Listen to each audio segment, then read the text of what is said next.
আসসালামু আলাইকুম। যোগজীকরণ লেকচার 10 সবাইকে স্বাগতম। চলো আমরা যোগজ মানগুলো বের করে নিই। বোর্ডে একটা অঙ্ক দেওয়া আছে integration cos √x by √x into dx। তাহলে এই জাতীয় অঙ্কগুলো তুমি কিভাবে করবা? যদি কোনো ত্রিকোণমিতিক ফাংশন দেওয়া থাকে sin cos tan cos sec cosec এরপর যে থিটা ফাংশন দেওয়া থাকবে এই ধরনের অঙ্কগুলোকে এই থিটাকে ধরে নিয়ে করতে হবে অঙ্কটা। তাহলে দেখো আমরা কিভাবে ধরবো, তাহলে cos এর পর থিটা দেওয়া আছে √x, তাহলে আমরা ধরি √x ইকুয়াল ধরলাম হচ্ছে কি z ধরে নিলাম। আমরা উভয় পাশে প্রথমত অন্তরীকরণ করে নেব। আমি ভেঙেই করে দিচ্ছি, পরবর্তীতে শর্টকাটে চলে আসবো। ddx √x dx ইন্টু হচ্ছে z। √x কে অন্তরীকরণ করলে কি হবে 1/2 √ হচ্ছে x। √x কে অন্তরীকরণ করলে হবে 1/2 √x।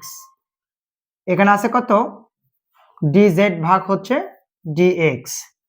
এখন দেখো আমরা dx টা উপরে উঠে দিলাম, আর গুণ করে দেব dx ভাগ হচ্ছে √x, 2 দ্বারা আর গুণ করলে 2 dz। তার মানে দেখো আমরা dx এবং √x এই মানটা আমরা বের করতে পারলাম। তাহলে এখন আমরা মানটা বসে দেব cos, তাহলে লেখা হচ্ছে cos √x এর মান আছে এখানে কত z, তাহলে বসালাম হচ্ছে z। dx ভাগ √x এর মান এখানে আছে কত 2 dz। তাহলে 2 টা ধ্রুব সংখ্যা, সামনে দিলাম dz টা পরে দিলাম। তাহলে দেখো তো এখানে z আছে এখানেও z আছে, তাহলে z এর সাপেক্ষে এখন ইন্টিগ্রেশনটা করে নাও। তাহলে এখন 2 cos z dz, তাহলে cos এটাকে x কল্পনা করো dx। তাহলে তোমাদের কিন্তু একটা সূত্র লিখে দেওয়া আছে যে ইন্টিগ্রেশন cos x dx, সূত্র কি হয় cos কে করলে হয় sin x, ইন্টিগ্রাল চিহ্ন উঠে গেলে হবে ধ্রুবক পদ c। তাহলে cos x dx কে করলে কি হবে sin x প্লাস হচ্ছে c, 2 ইনটু sin, এটা তো z ছিল অঙ্কে, তো z মানটা ধরে নেওয়া মান ছিল, এর মান ছিল √x। তাহলে আমরা এখানে বসাবো √x প্লাস হচ্ছে c, এটা হচ্ছে অ্যান্সার। কারো কি বুঝতে অসুবিধা আছে? আবার দেখো যে sin cos tan cos sec cosec এর পর যে থিটা ফাংশন থাকবে এই ফাংশনকে আমি ধরে নিলাম z, উভয় পাশে অন্তরীকরণ করো, √x কে অন্তরীকরণ করলে 1/2 √x হয়, dz ভাগ dx, dx উঠে দাও 2 টা পার করে দাও। এখন দেখো ইন্টিগ্রেশন cos √x এর মান ছিল এখানে z, dx ভাগ √x এর মান 2 dz, 2 রাখো dz রাখো 2, cos z dz কে করলে হবে sin z plus c, z তো ধরে না মান ছিল, এর মান ছিল √x, বসা √x প্লাস হচ্ছে c, এটা হচ্ছে অ্যান্সার।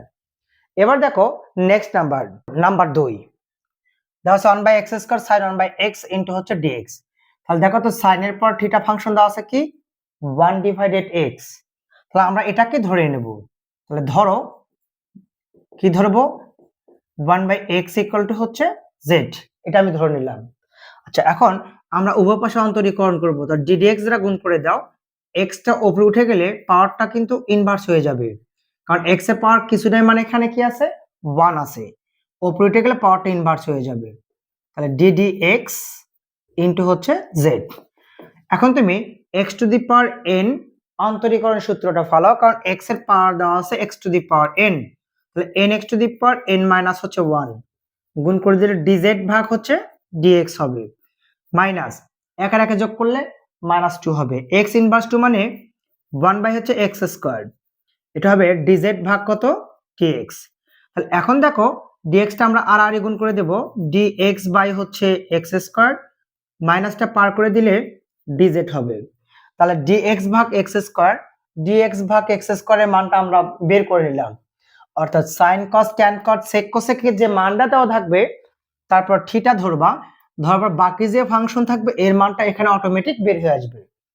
এখন দেখো sin 1/x এর মান দেওয়া আছে কত z, dx ভাগ x², dx ভাগ x² এর মানটা হচ্ছে -dz, তাহলে মাইনাস এখানে কি হবে dz, তাহলে মাইনাস, দেখো তো sin z dz, তাহলে দেখো তো এখানে এক্স এর জায়গায় কি দেওয়া আছে, জেড দেওয়া আছে, তাহলে জেড এর সাপেক্ষে ইন্টিগ্রেশনটা করে নিবা। তাহলে আমরা কিন্তু একটা সূত্র জানি যে sin x dx, এই সূত্রটা কি জানো, মাইনাস cos x ইন্টিগ্রাল উঠে গেলে হবে প্লাস c। তাহলে sin x dx কে করলে কি হবে, মাইনাস হচ্ছে cos x প্লাস হচ্ছে c, তাহলে মাইনাসে মাইনাস কি হবে প্লাস, তাহলে cos z, z তো এখানে ধরে নেওয়া মান ছিল, এর মান আছে 1 ডিভাইডেড কত x, 1/x প্লাস হচ্ছে c, এটা হচ্ছে অ্যান্সার।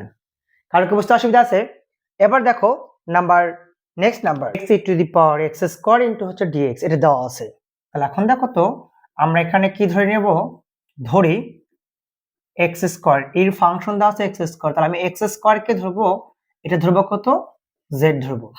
আমরা এখন ডিরেক্ট করবো, আর ভেঙে করবো না, ডিরেক্ট অন্তরীকরণ করো, x to the power n ধরো, কারণ x এর পাওয়ার 2 দেওয়া আছে, x to the power n এর সূত্র কি হবে, nx to the power n minus 1, z কে অন্তরীকরণ করলে dz ভাগ কি হবে, dx হবে। তাহলে x থাকলো 2 থেকে 1 বিয়োগ করলে এটাই হয়, dx দা আর গুণ করে দাও, 2 পার করে দিলে ভাগ হয়ে যাবে, ইনটু থাকবে কত, dz। তাহলে x dx এর মান হাফ dz। তাহলে এখন লক্ষ্য রাখো x dx এর মান হাফ dz, তাহলে আমরা হাফটা সামনে দিলাম, dz টা লিখে দিলাম, e to the power x square মান দেওয়া ছিল এখানে কত, z, তো আমরা এখানে বসালাম হচ্ছে z। তাহলে এখন দেখো e to the power x dx কে করলে কি হবে, e to the power x plus হচ্ছে c, তাহলে দেখো হাফ e টু দি পাওয়ার, এটা তো z, z টা তো ধরে নেওয়া মান ছিল, মান আছে কত, x স্কয়ার, তাহলে বসাও x স্কয়ার প্লাস হচ্ছে c, এটা হচ্ছে অ্যান্সার। কারো কি বুঝতে অসুবিধা আছে? আজকের টপিকসটা এই পর্যন্ত থাকবে, নেক্সট তোমার ক্লাস দেখার জন্য সবাইকে শুভকামনা। ক্লাসটা ভালো লেগে থাকলে অবশ্যই বিলাস ম্যাথ পয়েন্ট ইউটিউব প্ল্যাটফর্মটা সাবস্ক্রাইব করতে কেউ যেন ভুলো না। ধন্যবাদ, আসসালামু আলাইকুম।